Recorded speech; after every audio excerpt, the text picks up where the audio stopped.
আপোনালোকে নিশ্চয় মন কৰিছে যেতিয়া আপোনালোকে লোন ল'বলৈ যায় তেতিয়া আপোনালোকৰ পৰা বেংকে বা যিকোনো বেংকিং ফাইনেন্সিয়েল কোম্পানী হওক নন বেংকিং ফাইনেন্সিয়েল কোম্পানীবিলাকে আপোনাৰ চিভিল স্ক'ৰটো জানিব বিচাৰে চিভিল স্ক'ৰটো ভাল হ'লে লোনটো আপোনাৰ চেংচন কৰাৰ চান্সেছ বেছি থাকে আৰু বেয়া থাকিলে ৰিজেক্ট হোৱাৰ চান্স থাকে আচলতে এই চিভিল স্ক'ৰটো হয় কি চিভিল স্ক'ৰটো মানে কি এই টপিক আজি আমি ডিছকাছ কৰিম আৰু যদি চিভিল স্ক'ৰ ভাল থাকে তেনেহ'লে আপোনালোকৰ কি সুবিধা হ'ব বা কি লাভৱান হ'ব চিভিল স্ক'ৰ মানে হৈছে ধৰি লওক এখন ক্ৰিকেট প্লেয়াৰ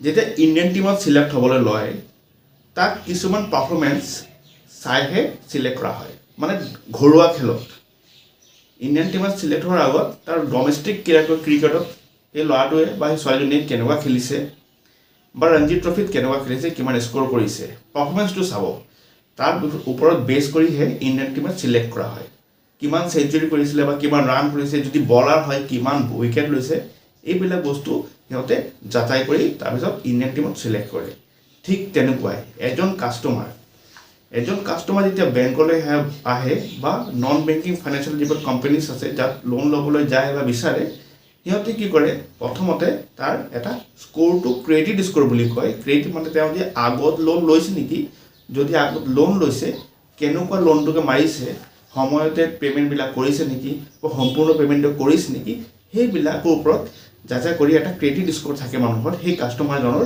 সেই স্ক'ৰটো সিহঁতে যাচাই কৰি লয় মানে উলিয়াই লয় এই মানুহটোৰ স্ক'ৰটো কেনেকুৱা যদি ভাল তেতিয়া এই মানুহটোক আকৌ লোন দিব বিচাৰে মানে পাষ্ট হিষ্ট্ৰী অতীতত যিবিলাক লোন লৈছিলে সেইবিলাক লোন ধুনীয়াকৈ মাৰিছে নে নাই যদি মাৰিছে টাইমত মাৰিছে নে নাই সেইবিলাক বস্তু চায় তো তাৰ এগেইনষ্টত এটা স্ক'ৰ থাকে এই স্ক'ৰবিলাক কোনে মেইনটেইন কৰে বেংকে কৰে নেকি বা বেলেগ কিবা অৰ্গেনাইজেশ্যন বা কোম্পানীজ আছে হয় এটা কিছুমান বেলেগ কোম্পানীজ আছে যিহঁতে এই স্ক'ৰবিলাক মেইনটেইন কৰে সিহঁতৰ নিজৰ স্ক'ৰ দিয়ে সিহঁতে যেনেকুৱা তাৰ ভিতৰত এটা হ'ল civil CIBIL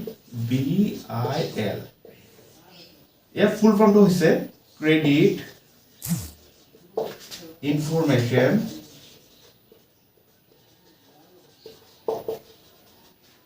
bureau India limited এইটো এটা কোম্পানী যিটো কাষ্টমাৰৰ মানে স্ক'ৰটো মেইনটেইন কৰে ধৰি লওক আপুনি এটা বেংকৰ পৰা লোন ল'লে আৰু এই লোনটো আপুনি 3-4 বছৰত শেষ কৰি ধুনীয়াকৈ পে'মেণ্ট কৰি EMI কেইটা ধুনীয়াকৈ দিলে আৰু পে'মেণ্টটো শেষ হৈ গ'ল তো সেইটো আপোনাৰ যিটো হিষ্ট্ৰী আপোনাৰ ডাটাবিলাক এই কোম্পানীটোৱে এই বেংকৰ পৰা কালেক্ট কৰাৰ পিছত আপোনাৰ স্ক'ৰ দিলে ধৰি লওক স্ক'ৰটো হ'ল 800 কিবা এটা দিলে 800 প্লাছ তাৰমানে এই স্ক'ৰটো হৈছে আপোনাৰ এটা এক্সেলেণ্ট স্ক'ৰ বুলি কয় তো চিভিল কোম্পানীটোৱে কি কৰে এই স্ক'ৰটোৰ ৰেঞ্জটো ৰাখিছে 300ৰ পৰা 900লৈকে 300ৰ ভিতৰত 900 আপোনাৰ যিকোনো স্ক'ৰ দিয়া হ'ব পাৰে যদি আপুনি টাইমত পে'মেণ্ট কৰিছে EMI ধুনীয়াকৈ দিছে আপোনাৰ সময়ত আপুনি লোনটো ধুনীয়াকৈ মাৰি দিছে তেতিয়া আপোনাৰ স্ক'ৰ 800 প্লাছহে হ'ব আপোনাক এই কেটেগৰীটো কোৱা হয় 800 প্লাছ যিটো কেটেগৰী আছে তাক কোৱা হয় এক্সিলেণ্ট ঠিক আছে যদি 750 প্লাছ হয় 800 তলত আছে তেতিয়া আপোনাক ভাল বুলি কোৱা হ'ব ভেৰি গুড বুলি কোৱা হয় সেইটোও ভাল বুলি ধৰিব পাৰি 750 তলত গুচি গ'লে এইটো অকণমান বেয়াৰ ফালে গৈ আছে তাৰমানে 750 তলত 600ৰ 700ৰ ওপৰত তেতিয়া আপুনি গুড বুলি ক'ব পাৰি কিন্তু 700ৰ যদি তলত গুচি যায় সেইটো ক্ষেত্ৰত আপোনাৰ কি হয় আপোনাৰ যিটো স্ক'ৰ চিভিল স্ক'ৰ এইটো বেয়া বুলি ধৰি লোৱা হয় তেতিয়া নেক্সট যদি আপুনি লোন ল'বলৈ যাব যিকোনো কোম্পানী বা বেংকত আপোনাৰ চিভিল স্ক'ৰটো বেয়া ওলাব আপোনাৰ লোন ছেকশ্যনত high rate of interest pay' কৰিব লাগিব আৰু নহ'লে ৰিজেক্ট হোৱাৰ চান্স থাকে সেইটো হ'ল চিভিল স্ক'ৰ আচ্ছা এতিয়া কথা হ'ল এই যে কোম্পানীটো আছে এইটো অকল এটা কোম্পানী আছে নেকি এনেকুৱা আৰু কেইবাটা কোম্পানী আছে যিহঁতে আপোনাৰ বা কাষ্টমাৰৰ আমাৰ যিহঁতে লোন লয় চবৰ ক্ৰেডিট হিষ্ট্ৰী মেইনটেইন কৰে যেনেকা এটা হ'ল চিভিল এইটো হ'ল এটা এনেকুৱা আৰু আছে এনেকুৱা ইকুইফেক্স আৰু আছে ক্ৰিফ CRIF এক্সপেৰিয়েন এনেকুৱা এইকেইটা ফেমাছ আটাইতকৈ ফেমাছ হ'ল চিভিলৰ পিছত এইকেইটা কোম্পানীৰ নামো আহে, যিকেইটা ফেমাছত আছে, কিন্তু আটাইতকৈ ফেমাছ হ'ল চিভিল। সেইকাৰণে চিভিল স্ক'ৰটো আটাইতকৈ পপুলাৰ হৈছে। সিহঁতৰ নিজৰ নিজৰ স্ক'ৰ দিয়ে, কিছুমানে 300ৰ পৰা 800, কিছুমানে 300ৰ পৰা 850, কিছুমানে 300ৰ পৰা 900 তেনেকুৱা স্ক'ৰ দিয়ে। তো স্ক'ৰ ভাল ৰখাটো আটাইতকৈ প্ৰয়োজনীয়। তো আপোনালোকে বুজি পাইছে যে চিভিল স্ক'ৰটো কি হয়, কোনে কেনেকুৱা স্ক'ৰ দিয়ে বা কেনেকুৱা স্ক'ৰ থাকিলে আপুনি ভাল বুলি ক'ব পাৰে। 800ৰ প্লাছ হ'লে আপুনি এক্সিলেণ্ট কেটেগৰীত পৰিব। তেতিয়া নেক্সট যদি আপুনি লোনটো ল'ব যাব বা বেলেগ বেংকত যাব, তেতিয়া আপুনি স্ক'ৰটো ভাল ওলাব, আপুনি লোন চেকশ্যনত দিগদাৰ নাপাব। এতিয়া ধৰি লওক আপোনালোকে এটা বেংকত লোন লৈছিলে, লোনটো ধুনীয়াকৈ মাৰিছে বা লোনটো আপুনি পে'মেণ্ট নকৰিলে। নেক্সট এটা বেংকত আপুনি যেতিয়া লোন ল'বলৈ যাব, সিহঁতে কি কৰিব, আপোনাৰ চিভিল স্ক'ৰটো উলিয়াব। চিভিল স্ক'ৰ বা এই যিকোনো কোম্পানীৰ পৰা আপোনাৰ স্ক'ৰটো উলিয়াব। ধৰি লওক চিভিল স্ক'ৰটো উলিয়াই ল'লে, আপোনাৰ স্ক'ৰটো বেয়া আহিলে, 300 আহিলে বা 400 আহিলে, ঠিক আছে। সিহঁতে গম পাই গ'ল এই কোম্পানীবিলাকৰ ডাটাটো লৈ ল'লে, তেতিয়া আপোনাৰ লোনটো ৰিজেক্ট কৰি দিব। তাৰমানে আপোনাৰ স্ক'ৰ বেয়া, আপুনি আগৰ লোনকেইটা ধুনীয়াকৈ পে'মেণ্ট কৰা নাই বা টাইমলি পে'মেণ্ট কৰা নাই, তাৰ কাৰণে আপোনাৰ স্ক'ৰটো বেয়া হ'ল। যদি আপুনি লোনটো পৰিশোধেই নকৰে, ৰিপে'মেণ্টেই নকৰে, তেতিয়া আপোনাৰ স্ক'ৰটো নিশ্চয় বেয়া আহিব। ক্ৰেডিট স্ক'ৰটো বেয়া বুলি আহিব, তেতিয়া আপোনাৰ লোনটো ৰিজেক্ট হৈ যায়। তো সেইবিলাক কাৰণত ক্ৰেডিট স্ক'ৰটো ভাল হ'ব লাগে। আৰু এইটো হৈছে ক্ৰেডিট স্ক'ৰ, মানে আপুনি যে লোনটো লৈছে তাক ক্ৰেডিট স্ক'ৰ বুলি কোৱা হয়। আৰু কোম্পানীবিলাকৰ বেলেগ বেলেগ নাম থাকে, যেনেকৈ চিভিল যদি ওলোৱা হয়, চিভিল স্ক'ৰ, ইকুইফেক্স স্ক'ৰ, প্ৰিফ স্ক'ৰ, এক্সপেৰিয়েন্স স্ক'ৰ। বাট আটাইতকৈ ফেমাছ যিহেতু চিভিল, তো চিভিল স্ক'ৰটো চবে এইটো চায়। এতিয়া কথা হ'ল যে ক্ৰেডিট স্ক'ৰ বেয়া কেনেকৈ হয়। প্ৰথম কথা হ'ল বেয়া কেনেকৈ হয়। ভাল নহয়, টাইমত আমি ৰিপে'মেণ্ট কৰিলোঁ তেতিয়া ভাল হৈ থাকে। বেয়া কেনেকৈ হয়, বেয়া ঠিক তাৰ উল্টা। আপুনি কিবা এটা ৰিপে'মেণ্ট দিব লাগে, ধৰি লওক আপোনাৰ 2 তাৰিখে আপোনাৰ ডেট আছে, ডিউ ডেট 2 তাৰিখে আপুনি পে'মেণ্ট কৰিব লাগে। কিন্তু কিবা কাৰণত বেংকত বেলেঞ্চ নাই, নহ'লে আপোনাৰ ধৰি লওক পাহৰি গ'ল, আপুনি দিবলৈ পাহৰিলে। তো ডিউ ডেট যেতিয়া পাৰ হৈ যাব, 1 দিন 2 দিন যেতিয়া পাৰ হৈ যাব, তেতিয়া আপোনাৰ চিভিল স্ক'ৰ বেয়া হোৱাৰ চান্স থাকে, মানে বেয়া হ'ব। তো আপুনি মনত ৰাখিব যে যিকোনো কেছত আপোনাৰ যাতে EMI-টো মিছ নহয়, ডিউ ডেটৰ বিফৰত আপোনাৰ একাউণ্টৰ পৰা ডিডাক্ট হৈ যায়, আৰু সেইটো কোম্পানীত যিটো বেংকৰ পৰা আপুনি লোন লৈছে তাতে যাতে এইটো ৰিপে'মেণ্ট হৈ যায়। এটা কথা সেইটো মনত থ'ব। কিছুমানে ক্ৰেডিট কাৰ্ড মেইনটেইন কৰে। ক্ৰেডিট কাৰ্ড যিহঁতৰ আছে, ক্ৰেডিট কাৰ্ডত সিহঁতে কি কৰে, লিমিট থাকে এটা। ধৰি লওক আপোনাৰ লিমিট আছে 1 লাখ টকা, আপুনি ক্ৰেডিট কাৰ্ডত লিমিট আছে। কিন্তু কি কৰে, গোটেই মাহেকত গোটেই 1 লাখটো সিহঁতে ইউজ কৰি লয়, ব্যৱহাৰ কৰি লয়, 95,000 বা 1 লাখ ইউজ কৰি ল'লে, আৰু টাইমতে এই বস্তুটো ৰিপে'মেণ্ট কৰি দিয়ে। টাইমতে ৰিপে'মেণ্ট কৰি দিয়ে। ধৰি লওক আপোনাৰ 30 ডেজৰ এটা পিৰিয়ড থাকে বা 50 ডেজৰ পিৰিয়ড থাকে, আপুনি 30 ডেজতে এইটো পে'মেণ্টটো কৰি দিলে। সেইটো ক্ষেত্ৰত কি হ'ব, আপুনি টাইমত পে'মেণ্ট কৰিলে, কিন্তু আপুনি গোটেই এমাউণ্টটো যিটো 1 লাখৰ পৰা লিমিট আছিলে সেইটো ব্যৱহাৰ কৰিলে। সেইটো ব্যৱহাৰ কৰাৰ কাৰণে কি হ'ল, আপোনাৰ এই কোম্পানীটোৱে যিটো আপোনাক দিছে, লোনটো দিছে, সিহঁতে গম পালে বা জানিব পাৰিলে যে এই মাহটোৰ লিমিটটো 1 লাখ, সিহঁতে 1 লাখত ইউজ কৰি আছে। তো সেইটো ক্ষেত্ৰত কি হয়, আপোনাৰ ক্ৰেডিট স্ক'ৰটো বেয়া হোৱাৰ চান্স থাকে।